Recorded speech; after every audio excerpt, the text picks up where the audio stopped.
Ayos ka lang? Lydel, may sasabihin sana ako sa'yo. Pero, huwag mo sana akong iiwasan kapag narinig mo yung mga sasabihin ko.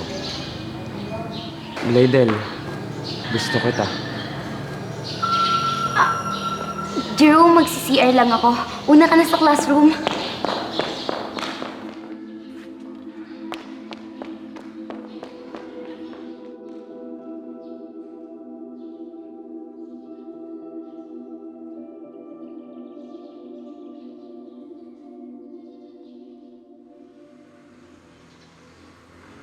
Jerome, bakit nandito ka pa?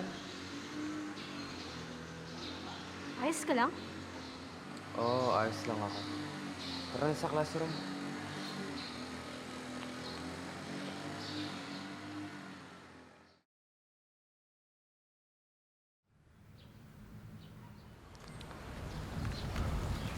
Bro, okay ka lang ba?